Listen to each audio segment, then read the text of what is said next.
जय श्री ओम नमः सिद्धेभ्य ओम नमः सिद्धेभ्य ओम नमः सिद्धेभ्य नमो अरहन्ताणम् नमो सिद्धाणम् नमो आयर्याणम् नमो अध्यायाणम्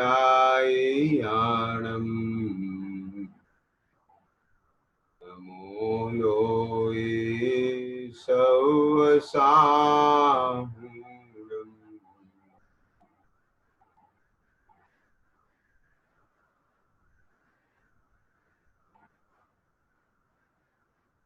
नमः समय साराय स्वानुभूत्या चकास्ते चित्त स्वभावाय भावाय सर्वभावान्तरच्छिदे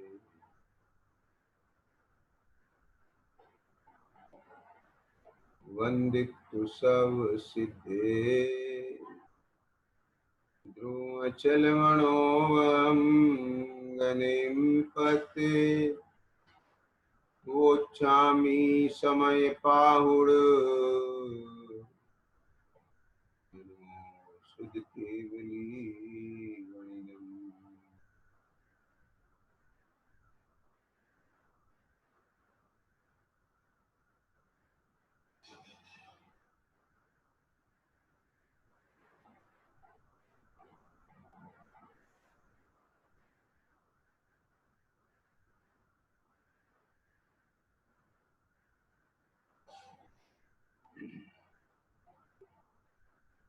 यह श्री समयसार जी परमागम ग्रंथ पुराण।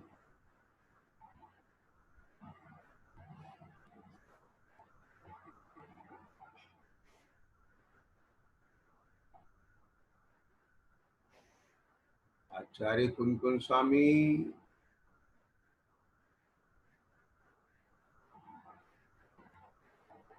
वीतरागी निर्ग्रंथ दिगंबर संत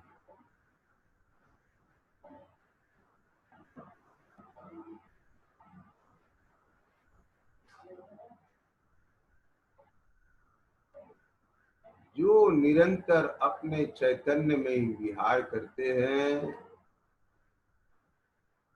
अपने अस्थि की मस्ती में रहते हैं, आत्मा रूपी बाग में क्रीड़ा करते हैं।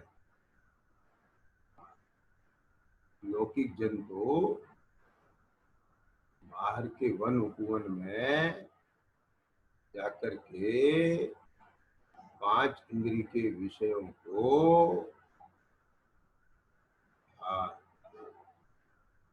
भोग करके वर्तमान में अपनी स्वरूप संपदा से विमुख रहते हैं और आगामी काल के लिए दुख के कारण रूप ऐसे कर्मों का आश्रय बंद करते हैं।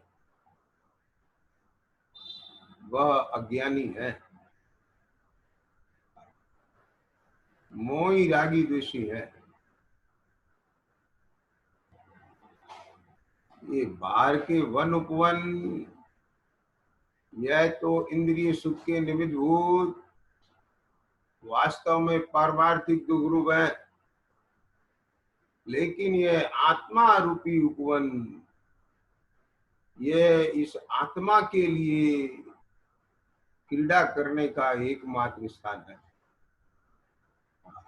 जैसे माली बीज होता है, वृक्ष होते हैं, फल आते हैं, मेहनत हो गई, बस अब तो फल खाना है। जैसे कोई भोजन बनाता है, यत्न करता है, चेष्टा करता है, सामग्री जुटाता है, बनाता है और थाली सजाता है, रख लेता है, बस अब तो भोजन करना। किसी ने मकान बनाया, सामग्री जुटाई, मकान बनवाया, खड़ा किया, उद्यम किया, बस अब तो उसमें विश्राम करना है। ऐसे ही यह आगम के सेवन से, युक्ति के अवलंबन से, गुरुओं के उपदेश से वस्तु का निर्णय कर लिया, अब अपना यथार्थ स्वरूप अनुभव में आ गया, भाषित हो गया, निर्णय।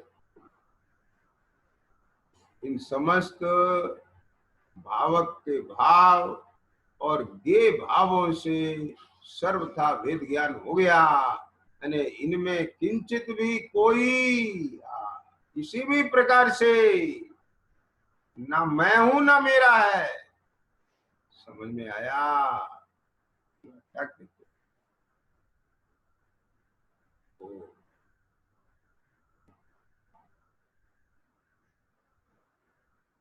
अब ये भावक भाव और गे भाव जो अनादिकाल से मुझ रूप भाषित होते थे, आगम के सेवन से, युक्ति के अवलंबन से, गुरु के उपदेश से और स्वानुभव से मुझे मेरे स्वरूप संपदा प्राप्त हो गई है। अहम करने का स्थान, क्रीड़ा करने का स्थान, भोग भोगने का स्थान, अभेद होने का स्थान, अभिन्नता का भेदन करने का स्थान,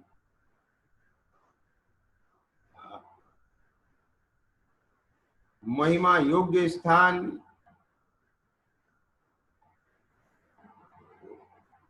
मेरा अपना स्थान, स्थाता का स्थान, मेरा एक चैतन्य भाव, चैतन्य सत्ता, वह अब मुझे प्राप्त हो गई। अब मेरे उपयोग के लिए, अब इस जगत में मेरे चतुष्टय को छोड़ करके, मेरे त्रिकाली ध्रुव ध्यायक भाव को छोड़ करके इस जगत में कोई भी ऐसा स्थान नहीं है जहां मेरा उपयोग जाकर के वहां पर रमे, एम पना करे। में आया ऐसा जिस जीव को ऐसा भेद ज्ञान हुआ, अब उसके उपयोग को और कोई स्थान नहीं रहा। स्वयं ही अपने आत्मा को धारण करता हुआ जिनका परमार्थ प्रकट हुआ है, ऐसे दर्शन ज्ञान चारित्र से जिसने परिणति की, ऐसा अपने आत्मा रूपी भाग में प्रवृत्ति करता है, अन्यत्र नहीं जाता। क्यों जाए, क्यों जाए और कैसे जाए? यदि इस जगत में कोई भी परद्रव प्रभाव अपना भाषे तो जाए, जब अपना भाषता ही नहीं है तो क्यों जाए? अब आचार्य देव कहते हैं इसका फल क्या आया? ऐसा वेद ज्ञान हुआ तो अब उसका फल क्या आया? तो अब कहते हैं अब इस प्रकार दर्शन ज्ञान चारित स्वरूप परिणत, दर्शन ज्ञान चारित स्वरूप परिणत, इस प्रकार दर्शन ज्ञान चारित स्वरूप परिणत इस आत्मा को स्वरूप का संचेतन कैसा होता है? इस आत्मा को स्वरूप का संचेतन कैसा होता है, यह कहते हुए आचार्य इस कथन को समेटते हैं। वाह, कल में आया प्रभु क्या कहते?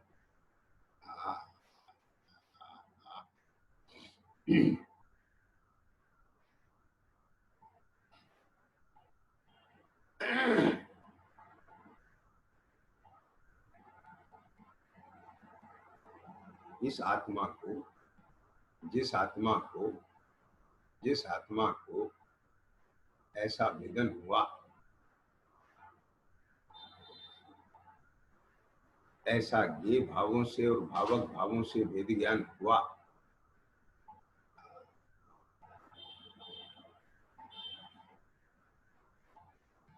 इस प्रकार दर्शन ज्ञानचारी स्वरूप परिणत इस आत्मा को स्वरूप का संचेतन कैसा होता है?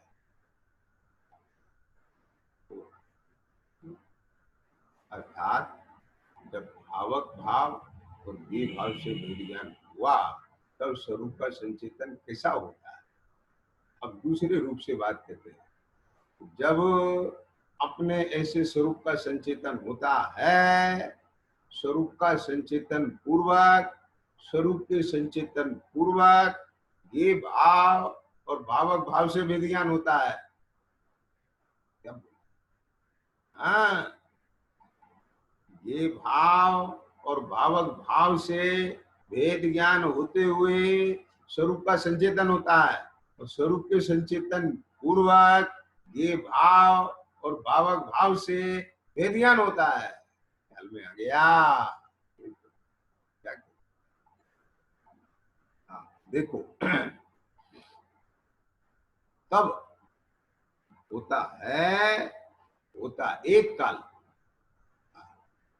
तब इस आत्मा को स्वरूप का संचेतन कैसा होता है, यानी ये भाव से भावक भाव से भेद ज्ञान कैसे होता है उसकी चर्चा तो आ गई 37-37 नंबर की गाथा में। लेकिन अब स्वरूप का संचेतन कैसा होता है, संचेतन के काल में आत्मा क्या अनुभव करता है, उसको भी शब्दों के द्वारा चित्रित करके स्वरूप संचेतन की बात, स्वरूप संचेतन की बात क्या करते हैं? देखो यह कहते हुए आचार्य इस कथन को समेटते हैं। स्वरूप संचेतन कैसा होता है? एमे को खलु शुद्धो दंसन नाणमयो सदा रुवी नव्यतिमज्ज किंची अन्नम परमाणु में तंपी।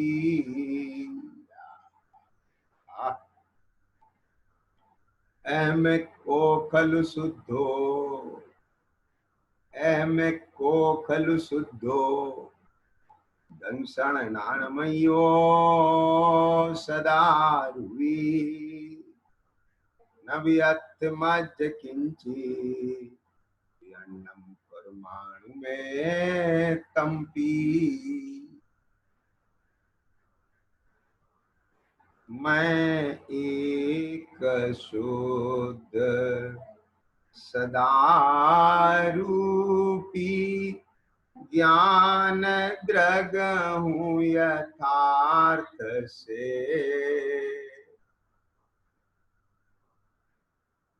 कुछ अन्य वो मेरा तनिक परमाणु मात्र नहीं अरे।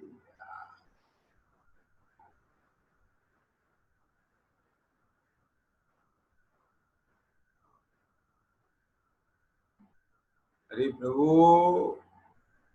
हे निर्ग्रंथ दिगंबर संत गुरुवर धन्य हैं जिन्होंने आत्मा के हित के लिए सब राजपाट घर बार छोड़ दिया, स्त्री पुत्र आदि छोड़ दिए, धन वैभव छोड़ दिया, क्योंकि ये जाना कि इनमें एक परमाणु मात्र अपना नहीं। जब नहीं है उसमें अपना योग उपयोग क्यों लगाना? अपने दर्शन ज्ञान चारित्र का व्यापार उसमें क्यों करना? ये क्या बात है। पानी में घी नहीं है तो क्यों भिगोना, बालू में तेल नहीं है तो क्यों पेलना। ये जगत में अरे किसको अपना स्त्री पुत्रादि कहें, अनंतो बार अनेक अनंतो स्त्री पुत्रादि बन गए। अरे जिस जिस नोट को ये कहता है ये नोट मेरा है, ये नोट हाथ में आया कोई पदार्थ, ये कहता है नोट मेरा है, पता नहीं सवेरे से कितनों के हाथ में नोट घूम के आया और अब शाम तक कितनों के हाथ में चला जाएगा। और इसमें अपना हक जाता है।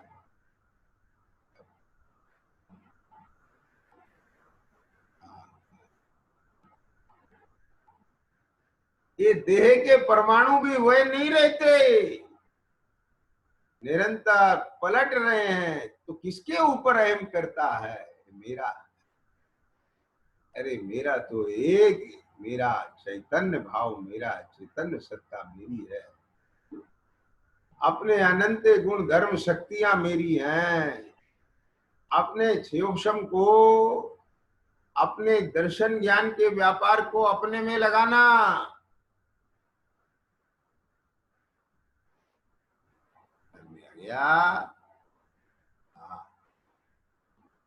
यहाँ श्री गुरु कहते हैं जो दर्शन ज्ञान चारित रूप परिणत आत्मा है वो कैसा अनुभव करता है, कैसा जानता है, वह जानता है कि निश्चय से मैं एक हूं, शुद्ध हूं, दर्शन ज्ञान मैं हूं, सदा अरूपी हूं। चार बोल आए इसमें, एक हूं, शुद्ध हूं, दर्शन ज्ञान में हूं, सदा अरूपी हूं। ऐसा अनुभव करता हुआ जानता है कि किंचित मात्र भी किसी भी काल में भी अन्य पर द्रव परमाणु मात्र भी मेरा नहीं है, ये निश्चय है।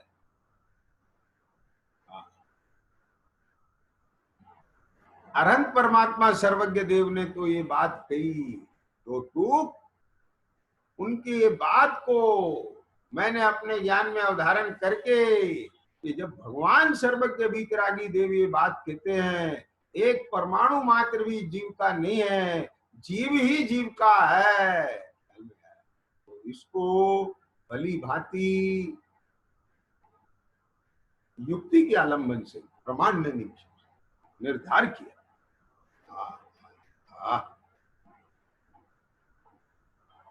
अवग्रह या वाय पूर्वक धारणा में ये बात आ गई है, अब कभी भी ये बात मेरे ज्ञान से स्खलित नहीं होगी, मेरी श्रद्धा में ये बात जम गई है,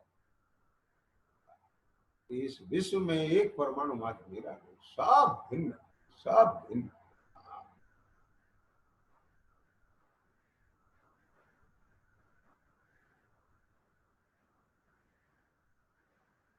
केवल एक यह मैं चैतन्य सत्ता और मेरा ये चिन्मय भाव मेरा है। इस चिन्मयता में इस झलकने वाले ये नव तत्व भी वही तत्व हैं। वाह, ये नव तत्व का विकल्प भी मेरा नहीं। अनादिकाल से ओहो ये गुण स्थान मार्गणा में परिभ्रमण करता आया हूं, लेकिन मैं एक हूं। कल में आया, समझ में आई। ये व्यवहार राशि में, व्यवहार में प्रवर्तन करते हुए अनेक अनेक रूप होते हुए भी मैं अपने चैतन्य रूप को नहीं छोड़ा, एक ही हूं, शुद्ध हूं। दर्शन ज्ञान में ये समग्र देह रूपी, ये इंद्रियों का विषय रूपी, अनादिकाल से इंद्रिय ज्ञान होने के कारण ये रूपी ही ज्ञान का ज्ञ बना, मानो ज्ञान रूपी हो गया ऐसा लगा, तो भी मैं तो सदा अरूपी ही रहा, रूपी हुआ नहीं। ऐसा मुझे निश्चय हो गया। जिस काल में मैं अपने को रूपी रूप जान करके अनुभव करता था, द्रव इंद्री भाव इंद्री इंद्री के विषयभूत पदार्थ, इस रूप अपने को अनुभव करता था, उस काल में भी मैं सदा अरूपी ही था। ऐसा मुझे निश्चय हो गया। इसलिए अब मुझे एक परमाणु मात्र भी मुझे मेरा भाषित नहीं होता है।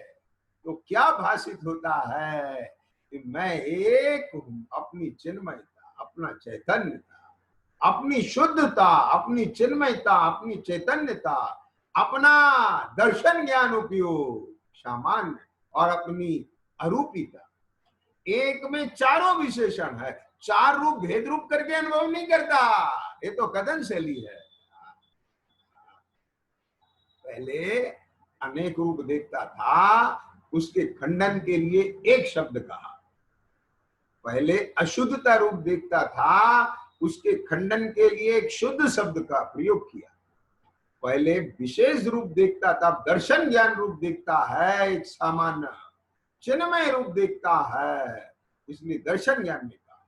पहले रूपी देखता था, अब अरूपी, इसलिए उसके खंडन के लिए अरूपी था।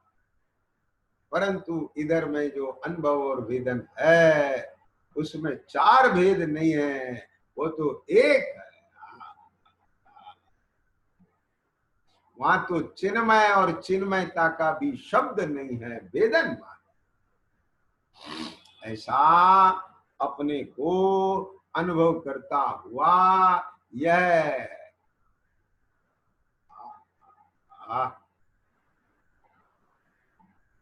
क्या कहें, भगवान हो गया, अपनी प्रभुता और अपनी भगवत्ता को प्राप्त हो गया। भगवान होने की क्या कहें, भगवान होने की शुरुआत हो गई, भगवान बनने का शिलान्यास हो गया, बीज पड़ गया, अंकुरा फूट गया। अब वृक्ष बनेगा, उसमें से चारित्र के वृक्ष पर मुक्ति के फल फलित होंगे, उसे कोई रोक नहीं सकता।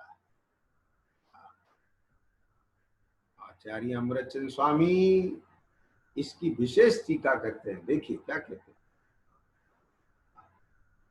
जो अनादि मोहरूप अज्ञान से उस जीव की बात कर रहे हैं यहाँ, जो वर्तमान का अंतरात्मा है, भविष्य का परमात्मा है, वो पूर्व का बहिरात्मा था। समझ में आया? फिर से क्या कहते हैं, जो वर्तमान में ये अंतरात्मा है, भविष्य का परमात्मा होने वाला है, ये पूर्व में बहिरात्मा था। वहां से बात उठाई अमृतचंद स्वामी ने, ताकि किसी को यह भ्रम ना हो जाए, यह शंका खड़ी ना हो जाए कि अरे साहब ये तो कोई अलग प्रकार के जीव होते होंगे। क्या कहा, उनकी बातें हैं। ख्याल में आया? कोई अलग प्रकार के जीव होते होंगे, उनकी बातें हैं ये तो, ये अपनी नहीं है।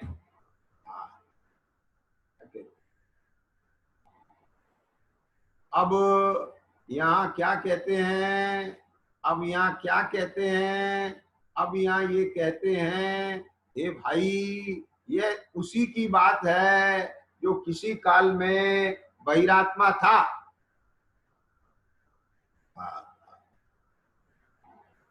जो अनादि मोह रूप अज्ञान से उन्मत्तता के कारण उन्मत्त हो गया, अप्रतिबोध अज्ञानी, झूठा आत्म विकल्प करता था। यह सचित स्त्री पुत्रादि, अचित धन धान्यादि, मिश्र ग्राम नगरादि, ये मेरे हैं, मैं इनका हूं, ये मेरे थे, मैं इनका था, ये मेरे होंगे, मैं इनका होऊंगा, ऐसा उन्मत्त था। उसको भावक और भाव और गे भाव के बीच में कोई भेद नहीं, सबका एक, पशुओं की भांति, एक मेक करके खाने वाले की भांति, एक पुण्य पाप के विकारी भाव, शुभाशुभ भाव, राग द्वेष के बाद क्रोध आदि, मान मान माया लोभ हास्य रति अरति, इन सबके वेद आदि के उदय में वश होकर के, प्रवर्तमान होकर के, उपयोग को तद्रूप करके उसका अनुभव वेदन करता हुआ बस प्रवाह में बह रहा था, उन्मत्ता अत्यंत अप्रतिबुद्ध था, ऐसा था अत्यंत अप्रतिबुद्ध। कर्म और नो कर्म में इसको अहम पना था, अत्यंत अप्रतिबुद्ध। वो जीव की बात करते हैं। ऐसा जीव वर्तमान में कैसा अनुभव कर रहा है?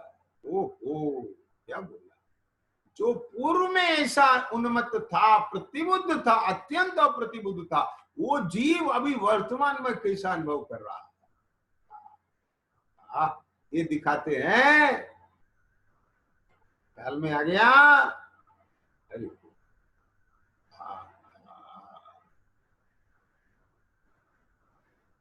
ये ग्रस्त दशा, सोचो, ये ग्रस्त दशा, ये इसमें मोह की उन्मत्तता देखो। ये कितने विकल्पों का भार माथे पे रखे हुए जीव कि जो शांति से 2 घड़ी अपने स्वरूप की बात सुन नहीं सकता, पढ़ नहीं सकता, विचार नहीं सकता, इसे माथे पर चिंता काम की रहती है इसको।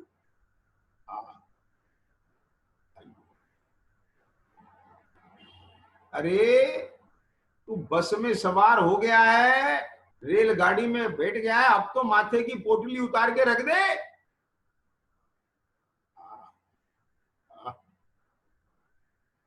ये अब ट्रेन में बैठ करके भी माथे पर ये पोटली धरे बैठा रहेगा क्या? अरे माँ के आंचल में आके बैठ गया है, अब भी हंप रहा है, भयभीत हो रहा है।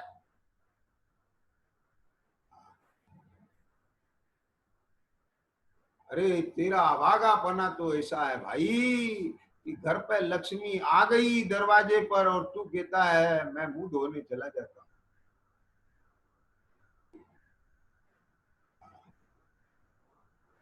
अब तो सर्व विकल्पों का वमन करके बैठ।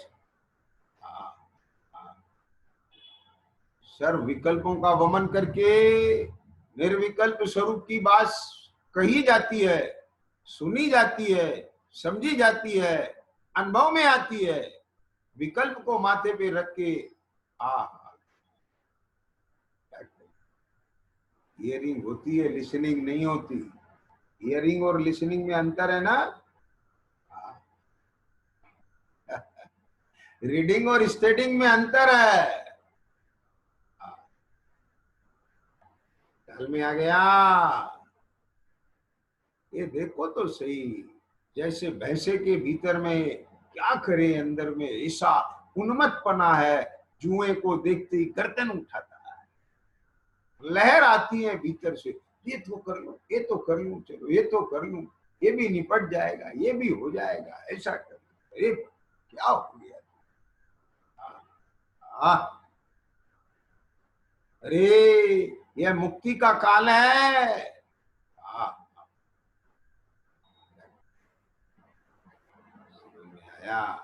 यहाँ अभी अपने को एक विरक्त गुरु के द्वारा जो बात समझाई जा रही है, ध्यान से सुनना। विरक्त गुरु की बात को सुनते हुए जो विरक्त नहीं होता, विरक्त होकर के बात नहीं सुनता, और सुन के जिसको विरक्ति नहीं आती,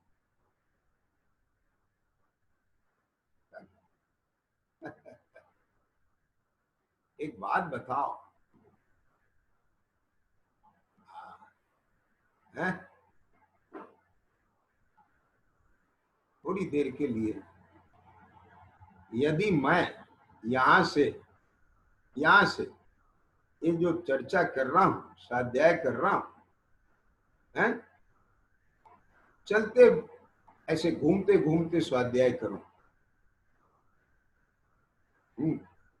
पानी पीते पीते स्वाध्याय करो। मोबाइल चलाते चलाते स्वाध्याय करो। कुछ पढ़ते लिखते स्वाध्याय करो। महिलाओं के लिए एक चावल चुगते चुगते बीनते स्वाध्याय करो। भोजन बनाते बनाते स्वाध्याय करो।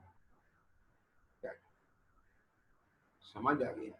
और घर के काम, झाड़न पोछन प्रेस और ये सब दुनिया भर की चीजें करते हुए, काम करते हुए स्वाध्याय करो। आपको कैसा लगे? बोलो, कैसा लगे? ऐसी स्वाध्याय होती है। ये कैसे पंडित जी हैं? ये क्या स्वाध्याय कराएंगे, क्या सुनाएंगे?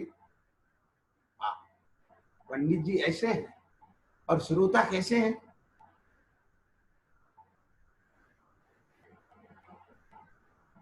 आपको ऐसी अपेक्षा है तो हमें भी आपसे कैसी अपेक्षा है? विचार करो। घूमते घूमते सुन रहे हैं, बैठे उठते सुन रहे हैं, क्या बिस्तर पर पड़े पड़े सुन रहे हैं, काम धंधा करते हुए सुन रहे हैं, सुनते हुए काम धंधा कर रहे हैं। ऐसे स्वाध्याय नहीं होती। देखो क्या शब्द डाल रहे हैं अमृतचंद स्वामी।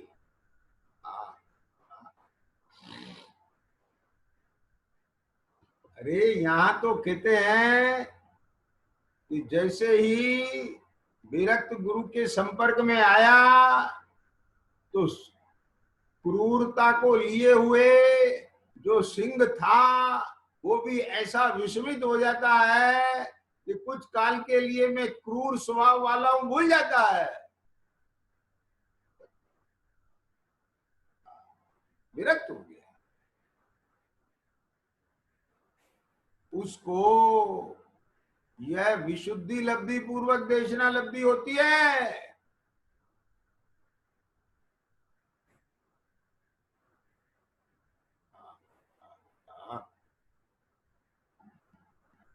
विरक्त गुरु से निरंतर समझाए जाने पर, विरक्त गुरु से निरंतर समझाए जाने पर, कि विरक्त गुरु उसे निरंतर समझाते रहेंगे। तो शब्द तो ये लिखा है टीका में, विरक्त गुरु से निरंतर समझाए जाने पर, अर्थात विरक्त गुरु ने जो समझा दिया उस उपदेश को निरंतर उनकी तरफ से बार बार घोंपता है, उसकी अनुप्रेक्षा करता है। समझ में आया? स्वाध्याय के 5 भेद होते: वाचना, रचना, अनुप्रेक्षा, आमनाय और धर्मोपदेश। समझ आया? अरे उसमें अनुप्रेक्षा आमनाय है कि नहीं है? वो निरंतरता की अपेक्षा रखती है कि नहीं रखती है? बस निरंतर सुनाते रहो और हम निरंतर सुनते रहें, बस।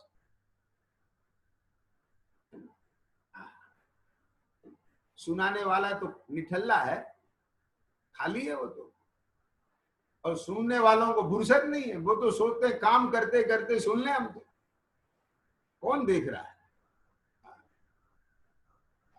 वो हमें आ गया। अरे भाई,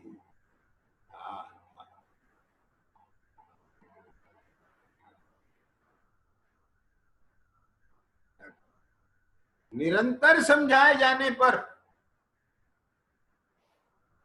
क्या समझाए? अभी तो पात्रता की चर्चा करनी ऐसा लगाई देता है। तो श्रोता की पात्रता भी अभी दिखती नहीं है। हाँ,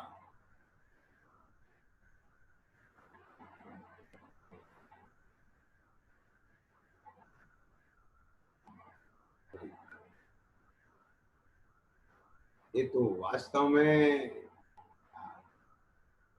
ऐसे रत्न है, ऐसे रत्न है कि इनके ग्राहक बिरले होते।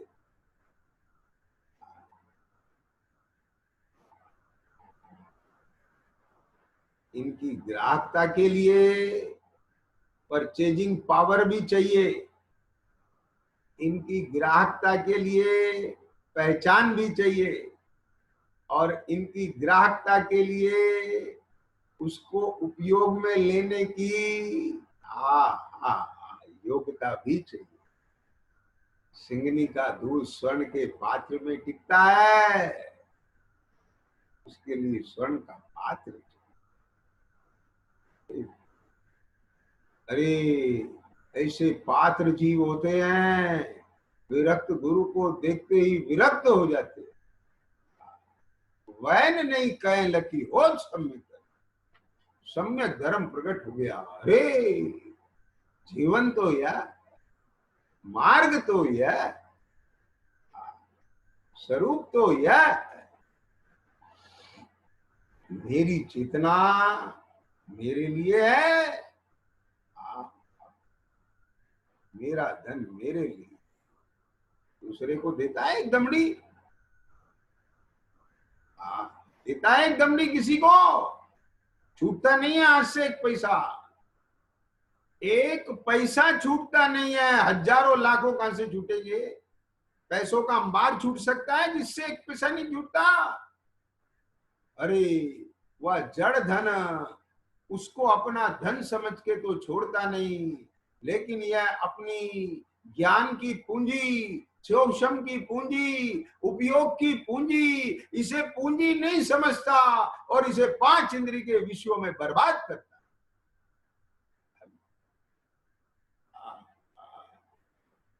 ये कर्म के उदयों में जुड़ जुड़ करके क्या समझ में आया? इस विकट वन में कर्म बेरी, ज्ञान धन मेरो हरो। पढ़ता है पर ज्ञान धन अपना धन नहीं दिखता। कह रहा है भगवान से, ज्ञान धन मेरो हरो, और ज्ञान धन लुटा रहा है, ठगा रहा है, क्योंकि ज्ञान धन दिख नहीं रहा है। उस ज्ञान में ये जड़ धन धन दिख रहा है। क्या बोला? ज्ञान में जड़ धन धन दिख रहा है, ज्ञान में ज्ञान धन धन नहीं दिख रहा है। पढ़ता है बस, क्या करे? इस समय सार भी पड़ जाता है। अरे यदि वास्तव में ईमानदारी से एक भी गाथा पढ़ ले तो समय सार पूरा हो जाता है। समय सार हर जगह पूरा है, कहीं अधूरा नहीं है। पढ़ने की निगाह होना चाहिए। जो अनादि मोह रूप अज्ञान से यदि मोह रूप अज्ञान का भी स्वरूप भाषित हो जाए तो निर्मोह स्वरूप आ जाएगा उसके ज्ञान में।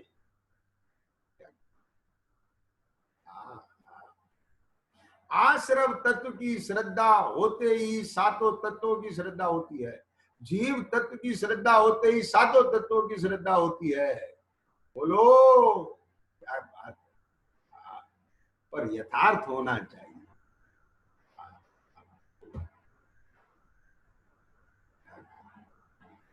अनादि मोह रूप अज्ञान से उन्मत्ता के कारण अत्यंत अप्रतिबुद्ध था। वही जीव विरक्त गुरु से निरंतर समझाए जाने पर क्या बोला? कैसे समझाएंगे विरक्त गुरु? क्या उन्होंने ये ठेकेदारी लिए? उनको फुर्सत कहाँ है? वह तो प्रभु जो चारित्र होने के उदय से किंचित राग का उदय आता है, उस मंदता के काल में भी वेद ज्ञान करके वापस अपने स्वरूप में डूब जाते हैं, उनको फुर्सत का। परंतु कदाचित तेरे भाग्य से उनके मुख से कोई दो शब्द निकल जाए तो उनको ऐसा संजो लेना, अपने पिटारे में रख लेना, जिसे रत्नों को पिटारे में रखते हैं, तिजोरी में रखते हैं, पहले मखमल में रखते हैं, फिर डब्बी में रखते हैं, फिर डब्बी को तिजोरी में संभाल के रखते हैं। ऐसे ही उसको अपने धारणा में ऐसे बिठा लेना, बार बार उसका चिंतन कर, अनुप्रेक्षा पूर्वक कामनाएं होना, ख्याल में आ गई। इसका नाम है निरंतर समझाएगा। वो नहीं समझाएंगे, उनके शब्द तुझे निरंतर समझाएंगे। उनका उपदेश जो तेरे पास सुरक्षित है वो तुझे समझाएगा। विरक्त गुरु ही समझा रहे। आई बात समझ में कि नहीं आई? जो किसी प्रकार से समझकर, जो किसी प्रकार से समझकर, किसी प्रकार से माने किसी भी प्रकार से नहीं, क्या बोला, समझ आया? अरे भाई, आगम के सेवन से, युक्ति के अवलंबन से, किसी प्रकार से समझकर, सावधान होकर। अब यहां फिर किसी प्रकार के होगा, देखो सब जीवों के अलग अलग पात्रता होती है, पात्रता अलग अलग। श्री भूति मुनिराज थे, उनको गुरु के शब्दों से ग्रहण नहीं हुआ, भाव भाषा। महिलाओं की चर्चा दाल धोते हुए सुनते हुए उनको वहां भाव भाषण हो गया, आया समझ में? जैसे दाल अलग है, छिलका अलग है, ओह ऐसे ही जो श्री गुरु कहते हैं ना, ऐसे ही ये देह अलग है और मैं अलग। तो इसमें दाल से आया नहीं, इसमें सब आ गया, घटा लो इसे, सब आ गया इसमें।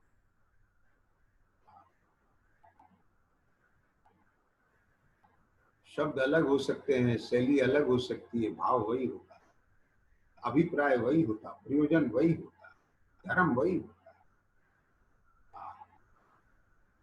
अधर्म से धर्म नहीं होता।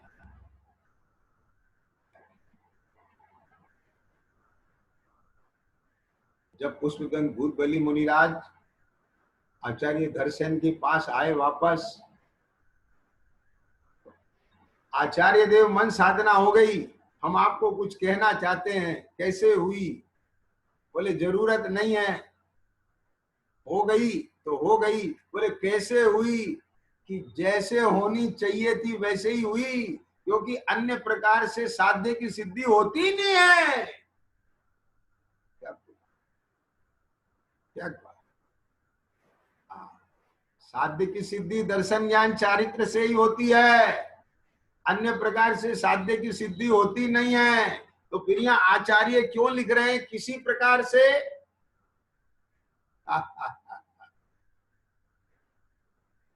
किसी प्रकार में तो किसी भी प्रकार से, कि सुनो, जिस भी प्रकार से तेरे को साध्य की सिद्धि होएगी वह प्रकार सम्यक होगा, क्योंकि मिथ्या प्रकार से साध्य की सिद्धि होती नहीं।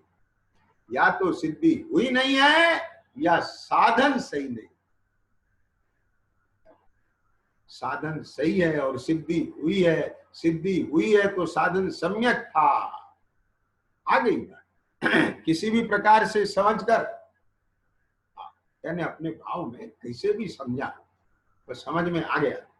सावधान होकर, ओ सावधान, अरे जागरूक हो गया, सारी असावधानी छूट गई, प्रमाद टूट गया, जागरूक हो गया। जैसे सामने मौत आके खड़ी हो जाए, ओहो धरती की शुद्ध क्या हो, समग्र चेतना केंद्रित। स्टेशन पर पहुंचा, अनाउंसमेंट हो गया, प्लेटफॉर्म पर ट्रेन आ गई है, सावधान हो जाता है। समझ आया? ओ, ये कन्या पक्ष वाले एकदम से जब दरवाजे पर बाजा बजने लग रहा है और पता चले ओ बारात आ गई, अब बोलो बारात आ गई, ऐसा ज्ञान में आते ही सावधान हो जाते। समझ में आया? अरे ये लौकिक सावधानी तो अनंतों बार आई है, परंतु ये पारमार्थिक सावधानी तो आए एकदम।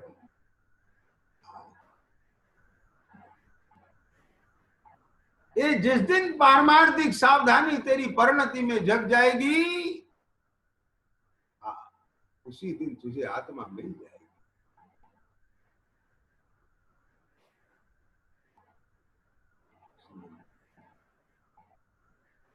क्या कहते हैं, जो अनादि मोह रूप अज्ञान से उन्मत्तता के कारण, ये उन्मत्तता ध्यान से सुनना, बार बार शराब पिए, उसमें मगन होवे तो नशा बढ़ेगा कि घटेगा?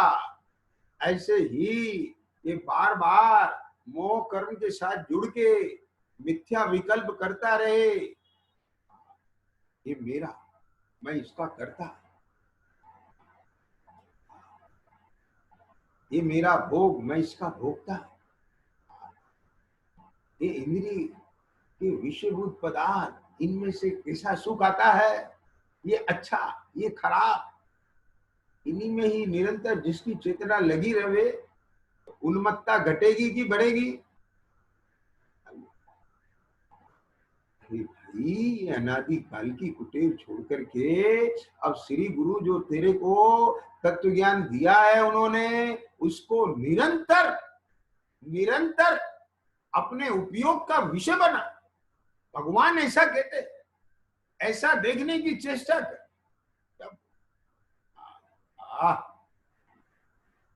समझ में आया?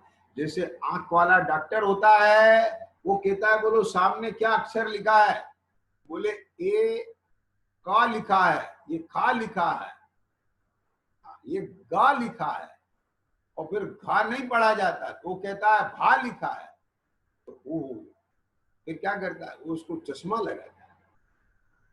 अब देखो दिख रहा है ये नहीं दिख रहा, भाई पर फिर पलटता है, घुमाता है, कब तक करता है?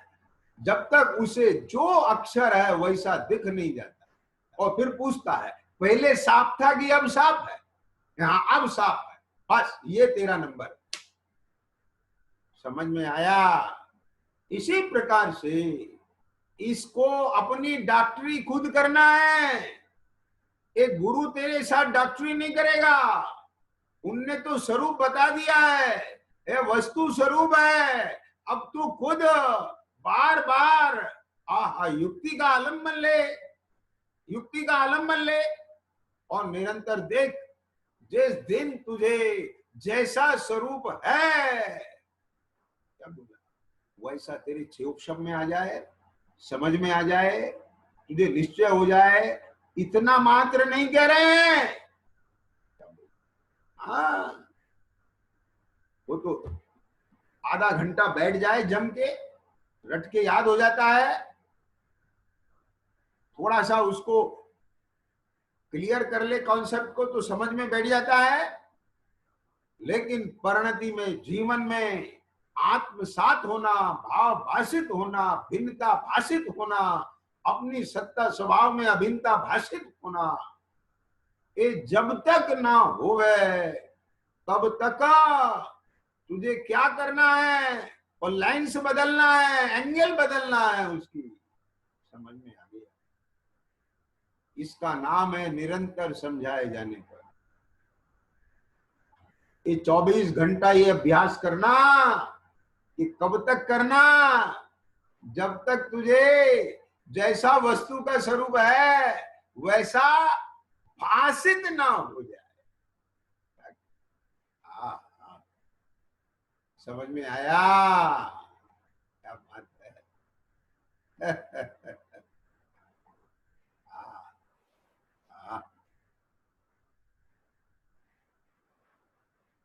ये श्री गुरु कैसा अमृत का पान कराते हैं। एक एक शब्द देखो कितना गंभीर। विरक्त गुरु से निरंतर समझाए जाने पर जो किसी प्रकार से समझ कर, अब इसमें से अनेक भाव निकालो, किसी प्रकार समझ के उसको ठपका मारा। यदि तने अभी इस पर्याय में अपना कार्य नहीं किया, वापस तुझे ये संगीपना नहीं मिलेगा। और इस देह में एकत्र बुद्धि करके तू निगोद में चला जाएगा। वहां तेरे को एक समय में 18 बार जन्म मरण करना पड़ेगा। ये किसी भी प्रकार से डर से, भय से, स्वर मुक्ति के लोभ से ख्याल में आ गया, किसी भी प्रकार से ख्याल में आया।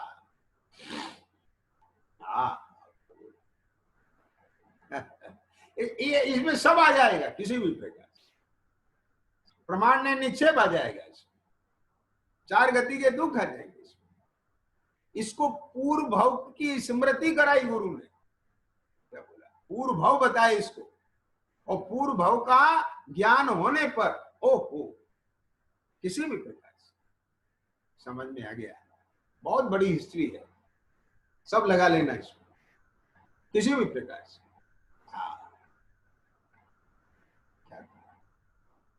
विरक्त गुरु से निरंतर समझाए जाने पर जो किसी प्रकार से समझकर, सावधान होकर,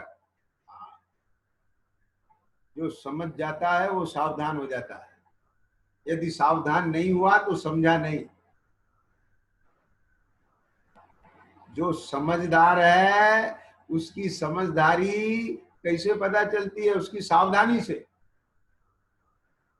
जब आजकल कोरोना का काल चल रहा है, कोविड का, तो अब इसकी जो इसका जो कोविड है, ये कोरोना है, ये कितना भयानक है। इसकी भयानकता जिसके समझ में है तो वो कैसे पता चलेगा? कि उसकी सावधानी से। क्या जो जितना सावधान है वो उतना इसको समझता है, वो उतना समझदार है। जो असावधान है वो उसे समझता नहीं। समझकर, सावधान होकर, समझ का फल सावधानी है। क्या कहा? समझ में आया? ये देखो, ये बिजली का तार नंगा है, इसमें कटा हुआ है, कट लगा है। ये छू गया तो तेरा सारा खून पी जाएगी, सुखा देगी। समझ में आया? बहुत भयानक है। आदमी चिपक जाता है, मर जाता है। और फिर भी उसके आसपास सावधानी ना बरते, असावधान होके जाए तो क्या समझा? कुछ आई समझने का? समझ का, ये समझ गया है, ये समझदार है, इसको कहां से लक्षित होता है? सावधानी से। तो समझ में आ गई बात। समझकर, सावधान होकर, जैसे कोई मुट्ठी में, एक दृष्टांत दिया बीच में, मुट्ठी में रखे हुए सोने को भूल गया हो। सोना कहां था? मुट्ठी में, भूल गया। और फिर स्मरण करके उस सोने को देखे, स्मरण करके उस सोने को देखे, इस न्याय से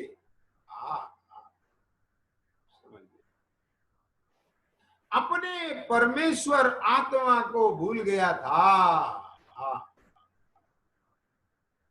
अपने परमेश्वर आत्मा को भूल गया था। अरे जो अपने परमेश्वर आत्मा को भूलता है वही बाहर के परमेश्वर में अपना परमेश्वर ढूंढता है। आचार्य देव कहते हैं, तन मंदिर में देव है, जन मंदिर देखंत, हंसी आत है देख कर प्रभु भिक्षार्थ भ्रमंत। भाई क्या कहते हैं, तेरा परमेश्वर तेरे में विराजता है।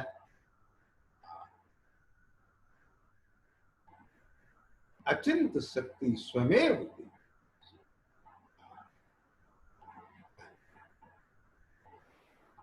अपना परमेश्वर, अपना भगवान,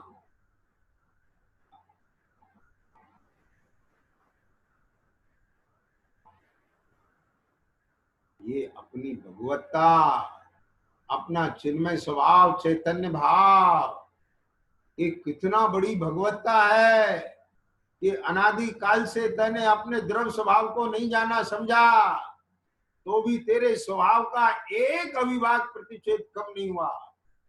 तेरा ज्ञान स्वभाव पलट करके राग जड़ मोह रूप नहीं हुआ।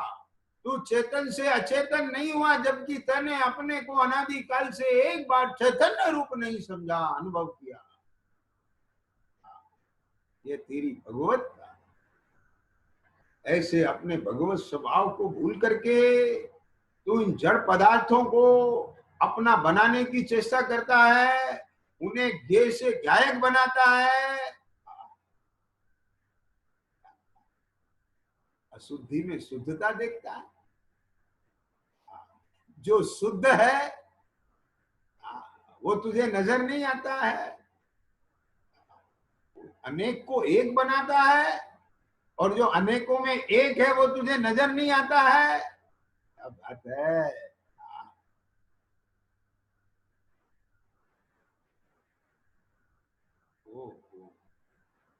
ऐसा तेरा अपना परमेश्वर, अपने परमेश्वर आत्मा को देख, तेरे अनंत जन्म मरण के परिभ्रमण से मुक्ति दिलाने वाला कोई दूसरा परमेश्वर नहीं, तेरा ही त्रिलोकी नाथ त्रिकाली ध्रुव गायक है, वो तेरा परमेश्वर है।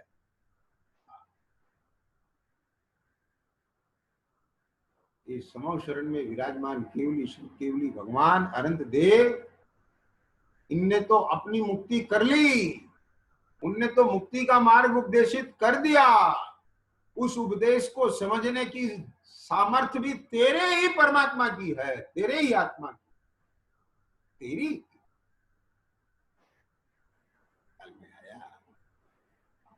ऐसे अपने परमेश्वर आत्मा को भूल गया था, उसे जानकर, उसे जानकर, उसे पहचान कर, जानकर में पहचान कर, उसका श्रद्धान कर, उसका आचरण करके, ये आगे 17वीं 18वीं का था। जब कहां से चर्चा प्रारंभ की थी, 3 महीना पहले 17वीं 18वीं गाथा से चर्चा प्रारंभ की थी, ख्याल में आ गया ना। अब देखो उपसंहार में भी वही बात आ रही, इसके बीच में जितना सारा वर्णन किया वो सब इसी के लिए।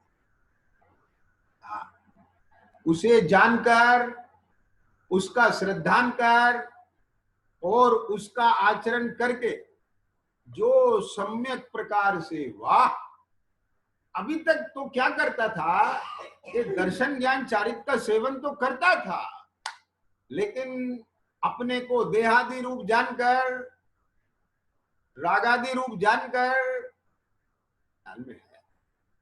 उस रूप अपने को मानकर संकल्प और विकल्पों में चेतना प्रवाहित होती थी, वह मिथ्या आचरण था, वो अनात्मा का आचरण, वो आत्मा नहीं अनात्मा।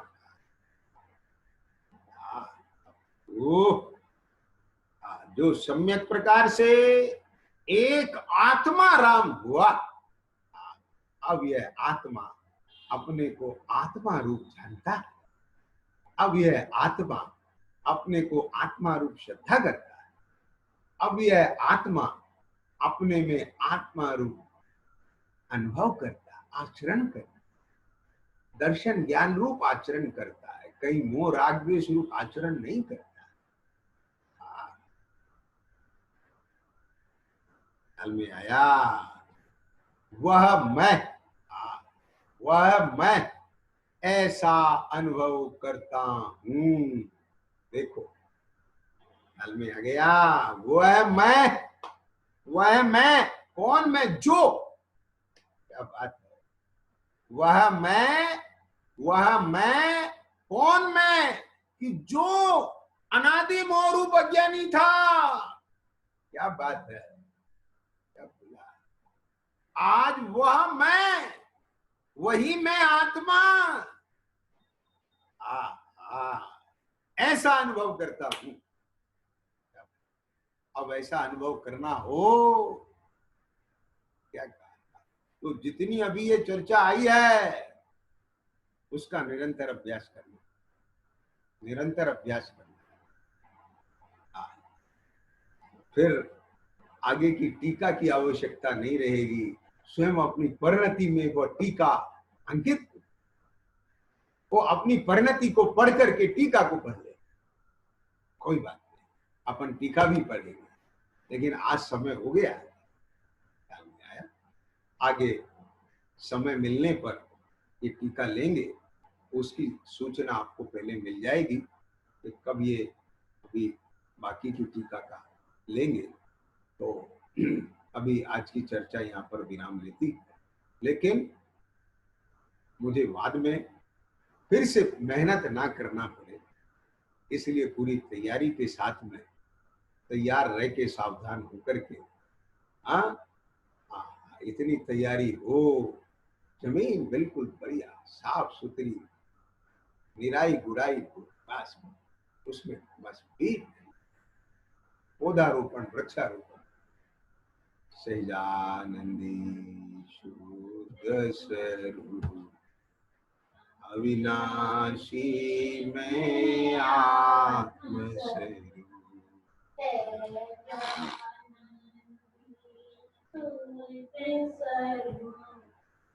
अविनाशी में